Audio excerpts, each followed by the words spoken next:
The whole world is governed by laws, the universe, in fact. Laws. We call it the law of electricity. We call it the law of gravity. There's mathematical laws, there's physical laws, speed and velocity laws, agricultural laws. There's all kinds of laws. Now that we find ourselves on the spinning planet, you just have to learn what I call the setup. Learn the setup. Life's setup. Now, we didn't set it up, but we're here, so you got to learn it. And we should learn the setup for two basic reasons. Number one, to keep from getting hurt. It's one of the major reasons for learning, so you won't get hurt. See, economically, socially, personally, you can get hurt just not knowing. Ignorance is not bliss. Ignorance is poverty. Ignorance is tragedy. You got to know, or you're going to get hurt. It's good to know not to walk out the 10-story window. That's excellent information. Now, what if a guy didn't know and he walks out? Now he's dead at the bottom. Somebody says, well, the poor guy didn't know. You got to know, or you're going to get hurt. Okay. Now, here's a parenthesis. You don't have to like the setup. I don't ask you to like how it is. That's not what's important. But it is important to learn how it is. Okay? So you don't have to like it, but you should learn it. That's what I tell the kids, right? Make sure you get the information. What you think about it, that's up to you. What you're going to do with it, that'll soon be up to you. But make sure you get it. See, there's nothing worse than being stupid. Nothing. I mean, being broke is bad, but being stupid is awful. And what's really bad is being broken stupid, right? That's about the end of the world. I mean, there isn't anything much worse than that. Unless you're sick. Sick, broken, stupid. I mean, that is it, right? There's nowhere else to go. So make sure you get the information. It's key. You don't have to like it, but learn it. If this big monstrous thing lifts up in the sky, hangs there for a little while, cuts loose, comes crashing down, boom, shakes the ground for 5 miles. And then this big monstrous thing lifts back up in the sky, hangs there for a little while, cuts loose again, comes crashing down, boom, shakes the ground for 5 miles. It just keeps doing that, this big monstrous thing, lifting up and then crashing down, boom. Now, you might come along one day and say, that's got to be a stupid arrangement, which is okay. You're entitled to your opinion. But the first thing you should learn to do is get out from under it, right? That's number one. You might have a great moral argument. You might want to shake your finger at the sky, but do it from over there, right? So you don't get smashed. It's called your basic smart. So number one, learn so you won't get hurt. Whether you like it or not, learn.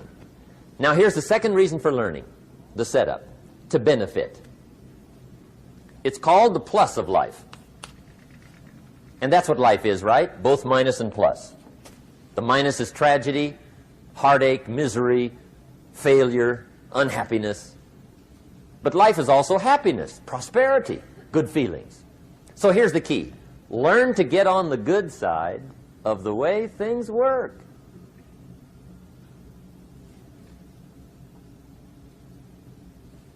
Now, here's two of the basic laws, and we'll take our break. Shof taught me these. They come from the Bible. Now, again, I'm an amateur, okay? When it comes to the Bible, I'm not a pro. So you'll sort of have to take my way of putting it. But here they are. The first one is the law of use. The law of use. And it goes something like this. Whatever you don't use, you lose. Lack of use causes loss.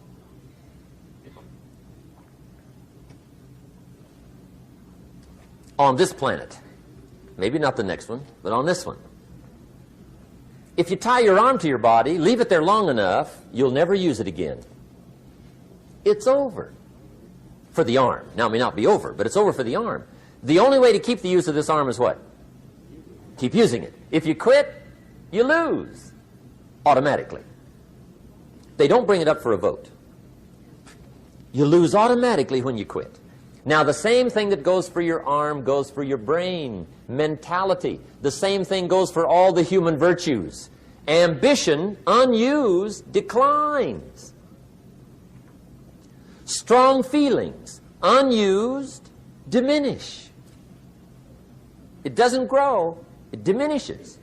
Faith, unused, decreases. It's a law. Vitality, unused, diminishes. Energy, unused, decreases. The guy says, well, I'm going to save up my energy. You can't do that. That's like trying to save today, put it on the end of the year. See, you can't do that. They'll come take you away. If you don't use today, what? It's lost. The guy says, well, I'll work twice as hard tomorrow to make up for it. See, that's foolish. You could have done that anyway. Today unused is lost. A talent unused is lost. An ability unused is lost. So here's one of the key expressions of the evening. Take a new inventory of yourself. Starting tomorrow, new project. Take a new inventory.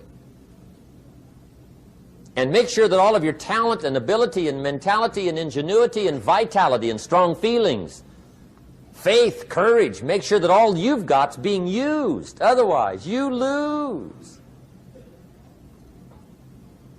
Now, one of the best illustrations of the law of use is a Bible story called the Parable of the Talents. The talent story. Interesting story if you haven't read it in a while. Just review it. It's a good story. An ancient story. It says there was a master with 3 servants. He got them together one day and he said to the 3, I've got these talents. And in those ancient days, a talent was a measure of gold. And he said to the 3 servants, take these talents and see what you can do with them while I'm gone. He said, I'm taking a journey and I'll be gone for a while. When I come back, we'll get together, go over the book, see how you did. He said, here's 5 of these talents for you. 5. Here's 2 of them for you.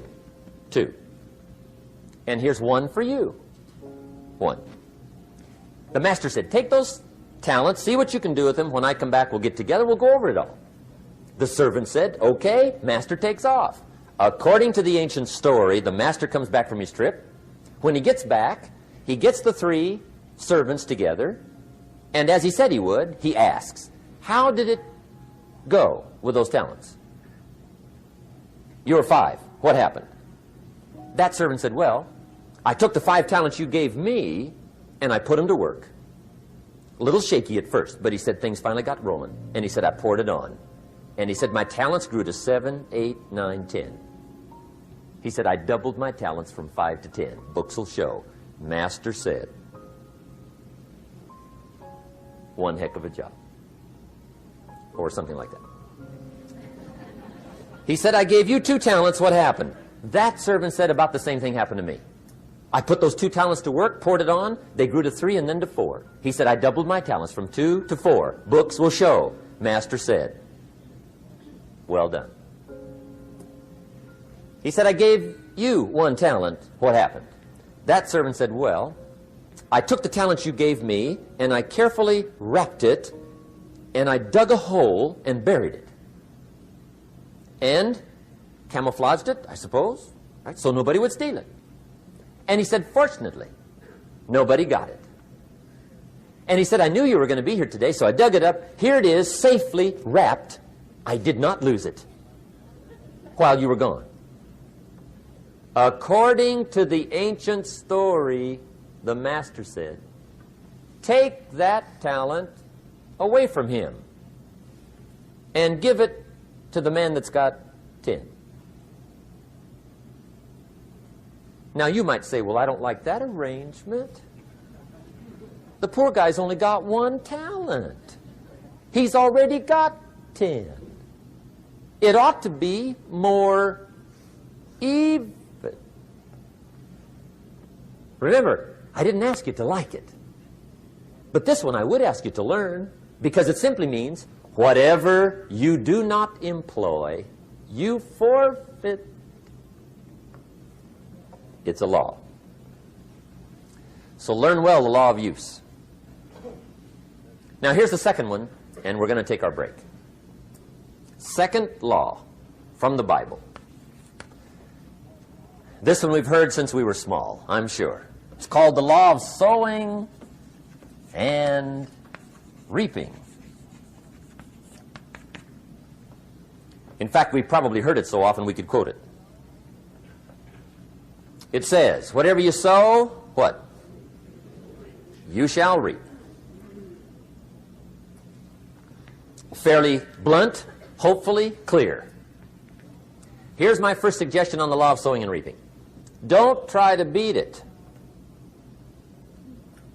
You might as well try sitting on the sun in the morning. Keep it from coming up. You'll have better luck. Whatever you sow, you reap. Now, for a fair share of my life, I'm a bit mixed up on how all this applies. Among a lot of things I was mixed up on. I knew I wasn't reaping too good. That I understood. My problem was I was confused about what was causing it. Remember me with the funny list? I thought those are the reasons why it isn't working out well.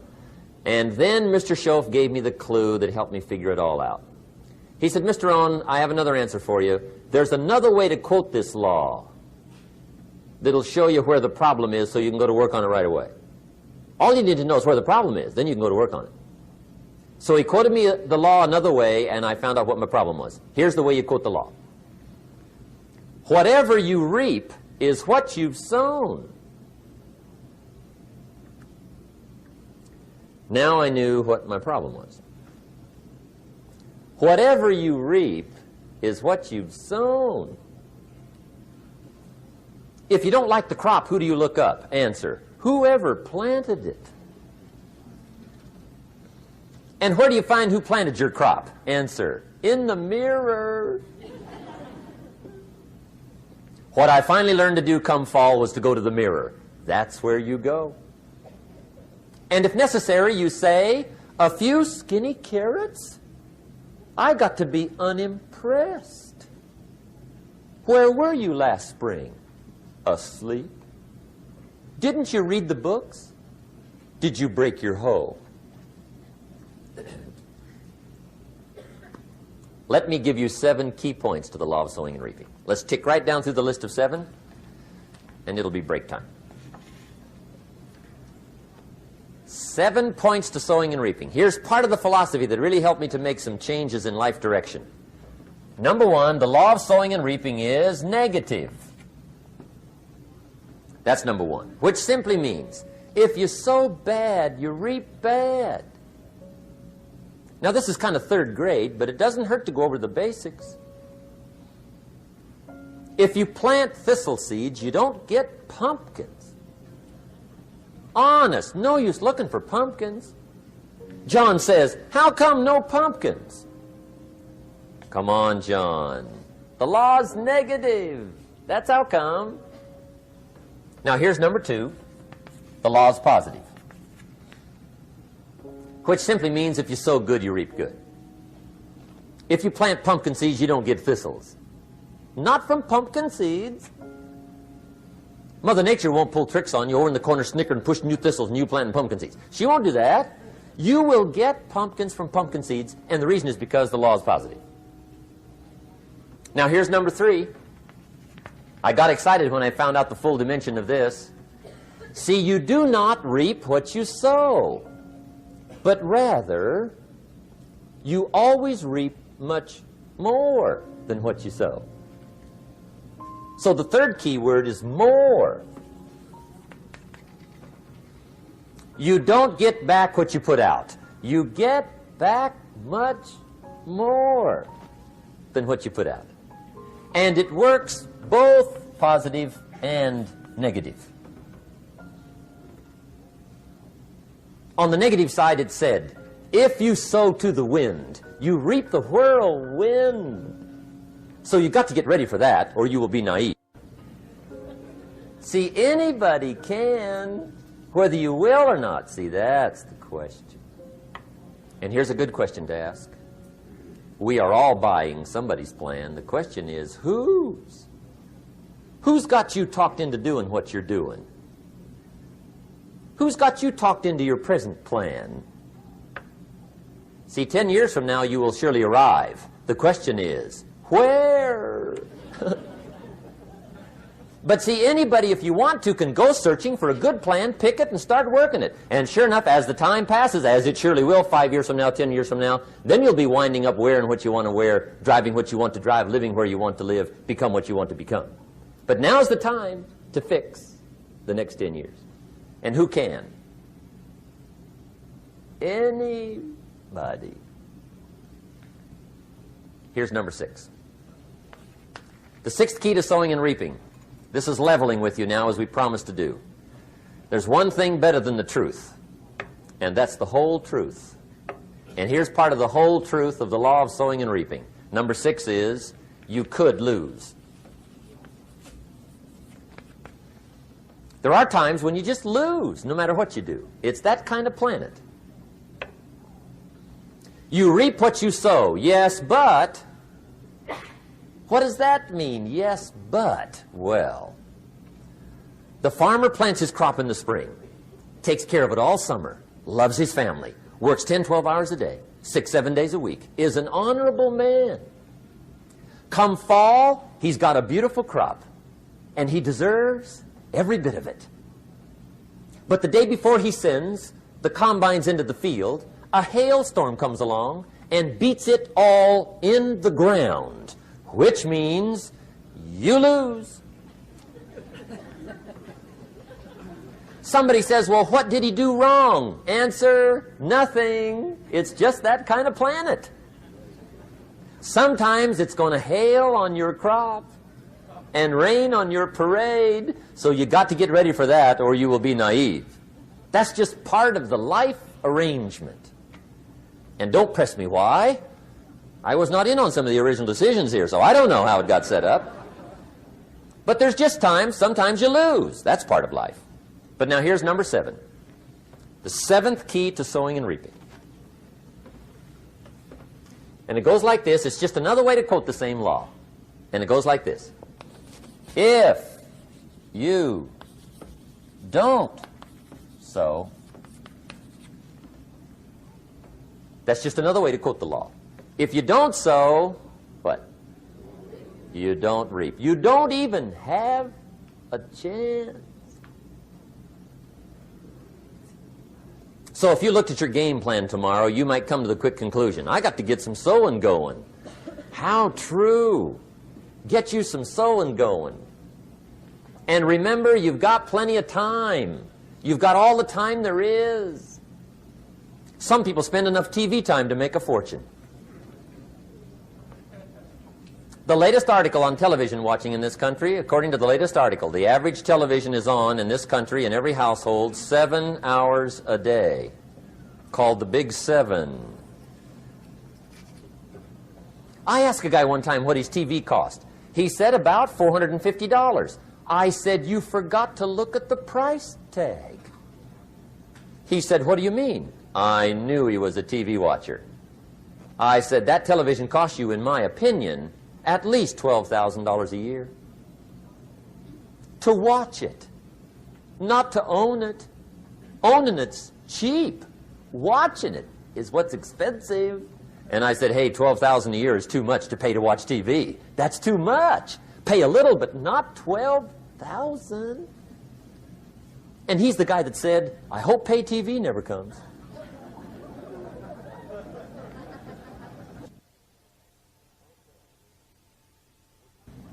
Okay.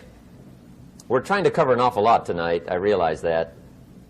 But my time schedule is such that we just have to sort of give it all to you and let you sort the rest out. I wish we had plenty of time for questions and answers and that whole thing, but our time is just limited. But we are trying to go through an awful lot, I realize that. But looks like everybody's getting it. This is about the note-takingest crowd I've seen in a long time. Incredible. Does anybody have 5 pages yet? Anybody? Oh, fantastic. Incredible. Okay. Maybe you heard the story about the preacher down in Texas, southern part of the country. He was an evangelist back in the horse and buggy days. And he was very good at being an evangelist, and a lot of people used to come and hear him preach. And one day he put up his tent in one of these Texas towns and expected a big crowd as usual, come here and preach.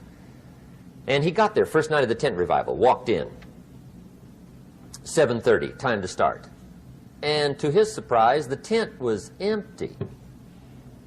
He thought, well, something must be drastically wrong. So he waited till 7:45, nobody showed up. 8 o'clock, zip. Finally, 8:15, one lone cowboy wandered up on his horse, tied his horse up outside, came in, sat down on the front bench, right, waiting for something to happen. The preacher thought, well, at least I better go down and talk to the cowboy.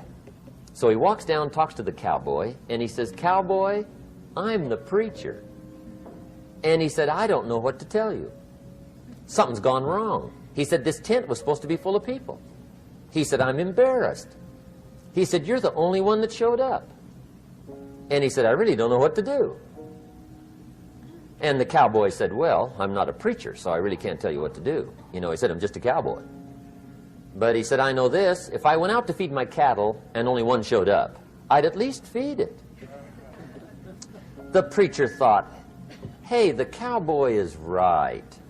If you've got a good idea to share, you should share it, if there's 1 or 1,000. So he got kind of inspired by this conversation, and he jumped up on the platform and started to preach, as if the tent was full of people, just exploded. And he went for an hour and 15 minutes, just kept rolling. Finally, he quit.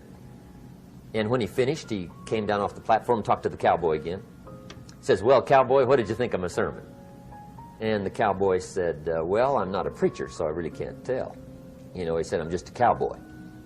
But he said, "I know this, if I went out to feed my cattle and only one showed up, I'd feed it, but I wouldn't dump the whole load on it."